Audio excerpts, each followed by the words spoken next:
नमस्कार माझ्या सर्वांना, मी शिवानी. गावाकडच्या स्वादमध्ये आपलं खूप खूप मनापासून स्वागत आहे. तर आज मी तुमच्यासोबत शेअर करत आहे, मुलांना आवडेल आणि मोठ्यांना पण आवडेल असा क्रिस्पी स्नॅक्स, ज्यामध्ये तुम्ही जास्त वेळसुद्धा लागणार नाही तुम्हाला, जास्त त्रास पण येणार नाही आणि जास्त इन्ग्रेडियंटसुद्धा लागणार नाही आणि सगळ्यांना आवडीने आवडेल असा हा इव्हनिंगचा स्नॅक्स आहे. किंवा कधी पण तुम्ही बनवू शकता आवडीनुसार, किंवा पाहुणेपरी पण आले ना, त्यांना पण असं प्रकारे काही दिलं ना वेगळं, त्यांना पण मजा येईल अशी ही रेसिपी आहे. चला तर सुरू करूया आजची रेसिपी स्प्रिंग समोसाची. त्यासाठी एक कांदा चिरून घेतला मी, सोबतच 2 ते 3 हिरव्या मिरच्यासुद्धा चिरून घ्यायचा. नंतर कढाईमध्ये तेल किंवा तूप टाकायचं आणि त्यामध्ये 1 चम्मच जिरं, सोबतच थोडीशी हिंग टाकायची. नंतर चिरलेल्या बारीक मिरच्या टाकायच्या. तेलामध्ये चांगला असं त्याच्यावर तिखटपण नाही गेली बा असे आपल्याला परतून घ्यायचं आहे. नंतर यामध्ये चिरलेला कांदासुद्धा टाकायचा. त्यालासुद्धा छानपैकी असं परतून घ्यायचं आणि मऊसर होईल इतपत आपल्याला याला शिजवून घ्यायचं आहे तेलामध्ये. नंतर काही बेसिक मसाले टाकले आहे, ज्यामध्ये रेड चिली पावडर, हळद पावडर, गरम मसाला, धनिया पावडर, आमचूर पावडर आणि सोबतच काय म्हणते त्याला, जिरं पावडर. अशा प्रकारे आणि चवीनुसार मीठसुद्धा टाकायचं. हे सगळे घरचे जे मसाले असते ना, जे असले ते टाकायचे. यामध्ये असं काही नेमलं नाही आहे की हा नाही टाकायचा आणि तो नाही टाकायचा. जो तुम्हाला आवडेल ना ते मसाले टाकायचे आहे. आणि नंतर काय करायचं, मसाल्यांना तेलामध्ये होऊ द्यायचं थोडंसं आणि मसाले टाकताना गॅसची फ्लेम ही लो ठेवायची, नाहीतर करपून जातात मसाले लवकर. नंतर यामध्ये मी उकडलेले आलू टाकले आहे. 3 ते 4 उकडलेले आलू मी अगोदरच उकडून घेतले होते, थंडे करून घेतले. थंडे केल्यानंतर काय होते, जे पाणी असते ना, म्हणजे जास्त ओव्हर बॉईल केलेले आलू नाही पाहिजे यामध्ये. जे खूप जास्त असं त्याच्यामध्ये पाणी ॲब्झॉर्ब असेल बा असे नाही पाहिजे. थोडंसं ड्रायनेस राहील असे आलू पाहिजे. कारण की कधी पण आपण स्टफिंग करतो ना कोणत्या पण रेसिपीमध्ये, ज्यामध्ये आपल्याला आलूचा मसाला स्टफ करायचा आहे, तो थोडा ड्राय आलू पाहिजे हलकासा. म्हणजे जेणेकरून स्टफिंग ही अशी लूज होणार नाही आणि छानपैकी अशी तयार होईल. तर आलू टाकल्यानंतर, उकडलेले आलू टाकल्यानंतर मिक्स करून घ्यायचं.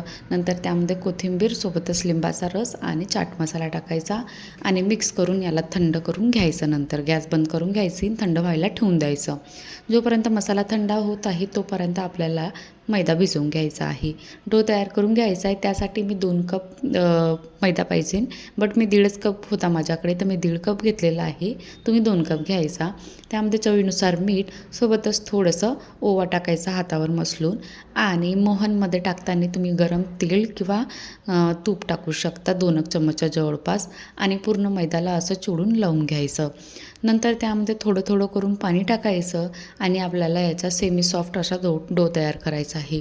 खूप जास्त असा सॉफ्ट किंवा खूप जास्त असा हार्ड नाही करायचा.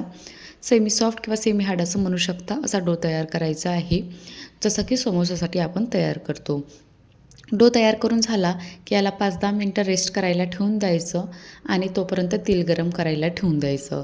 जोपर्यंत मीडियम फ्लेमवर तेल गरम होत आहे, त्यानंतर आपल्याला 5-10 मिनटाच्या नंतरच आपल्याला हा डो एकदा आणखी मळून घ्यायचा आहे आणि पोळी इतका गोळा घ्यायचा, त्याला छानपैकी असं लाटून घ्यायचं आहे. खूप जास्त पातळ नाही, खूप जास्त असं जाड नाही, मीडियम असा थिकचा आपल्याला लाटून घ्यायचा आहे. तुम्हाला समोसे बनवताच येत असाल म्हणा, सगळ्यांनाच बनवता येते. नाही बनवता येत असेल ना, तर माझ्या रेसिपी आहे त्यातसुद्धा तुम्ही चेक करू शकता आणि तशा प्रकारे आपल्याला हे लाटून घ्यायचं आहे. सुरुवातीला काय झालं की गोल शेपमध्येच लाटण्यात आली पोळी, बट ही थोडीशी लांबट लाटायची, जेणेकरून आपल्याला नंतर कट करायच्या वेळेस, लेयर्स कट करायच्या वेळेस इझी होते.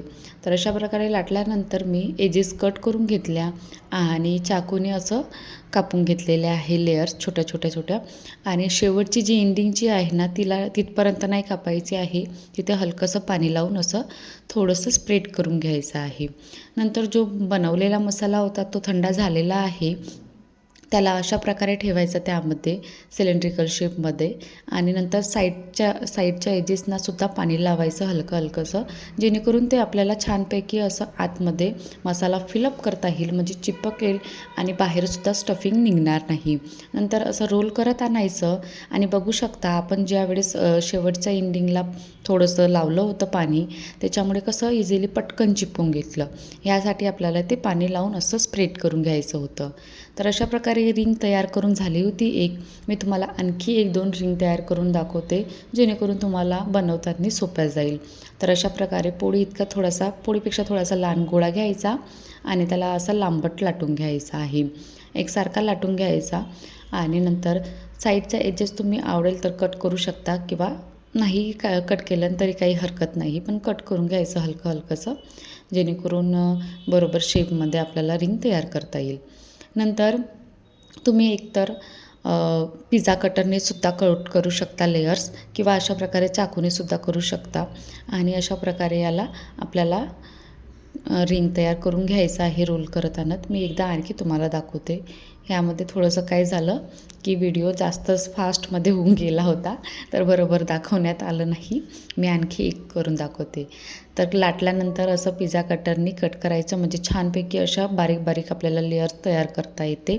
नंतर मसाला ठेवायचा आणि साईडच्या एजेसला जी शेवटची आहे तिला पाणी लावून असं स्प्रेड करून घ्यायचं. नंतर वरच्या लेयर्सला पण सुद्धा म्हणजे जी थोडीशी एजेस आहे त्यालासुद्धा पाणी लावायचं आणि असं चिपकवून ज्या प्रकारे तुम्हाला दाखवत आहे ना अगदी तशाच प्रकारे आपल्याला करून घ्यायचं आहे आणि हलक्या हलक्या हाताने असं रोल करत याला चिपकवून घ्यायचं आहे. नंतर रिंग तयार करून घ्यायची आहे. रिंग तयार केल्यानंतर शेवटच्या एजेसनासुद्धा थोडंसं पाणी लावायचं आणि चिपकवून घ्यायचं आहे. थोडंसं टाईटली चिपकवायचं, जेणेकरून तेलामध्ये टाकल्यानंतर फुटणार नाही, म्हणजे वेगळी निघणार नाही यासाठी. नंतर मीडियम फ्लेमवर गरम केलेल्या तेलामध्ये आपल्याला याला फ्राय करून घ्यायचं आहे. छानपैकी असं पलटवत याला फ्राय करायचं आहे. हाय फ्लेम बिलकुल करायची नाही आणि लोसुद्धा करायची नाही. मीडियम फ्लेमवर इझिली छानपैकी असं फ्राय होऊन जाते आणि इतपत कलर येईपर्यंत आपल्याला याला फ्राय करायचं. आणि मी तुम्हाला डबल सांगते की गॅसची फ्लेम ही हाय बिलकुल नाही करायची, कारण की हाय फ्लेवर काय होते की एक तर करपून जातात आणि बरोबर आतमधनं ते शिजत नाही. म्हणून मीडियम फ्लेमवर असा कलर छानपैकी येतपर्यंत, ब्राउनिश कलर येतपर्यंत याला फ्राय करून घ्यायचा आहे आणि नंतर बाकीचे पण तसेच फ्राय करून घ्यायचे आहे. खूप छान वाटतात हे खायला आणि बनवायलासुद्धा सोपी आहे आणि खायलासुद्धा मस्त वाटते. अशा प्रकारे हे मी बाकीचे पण फ्राय करून घेतले आहे. बघू शकता किती छान कलर झाला आहे आणि लेअरसुद्धा किती मस्त वाटत आहे. तर याला काढून घ्यायचं अशा प्रकारे मस्त झाल्यानंतर. आणि लो फ्लेमवर पण नाही करायचं आहे. जसं हाय फ्लेमवर म्हटलं मी, तसं लो फ्लेमवर पण नाही करायचं. लो फ्लेमवर केल्याने काय होते की जे आपण चिपकवलेले जे एजेस आहे ना ते पटकन निघून जातात आणि हाय फ्लेमवर केल्यानंतर ते करपून जातात. तर ह्यात काळजी घ्यायची यामध्ये. आणि अशा प्रकारे हे बाकीचे पण मी फ्राय करून घेतले आहे. बघा तोडूनसुद्धा दाखवते.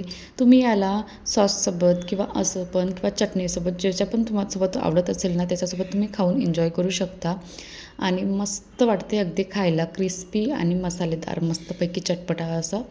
तर अशा प्रकारे ही रेसिपी तयार झालेली आहे. कशी वाटली तुम्हाला आजची स्प्रिंग समोसाची रेसिपी? आवडली असेल तर एकदा बनवून बघा आणि मुलांना आणि तुमच्या घरच्या मोठ्यांनासुद्धा हे खायला द्या, मस्त वाटेल त्यांना.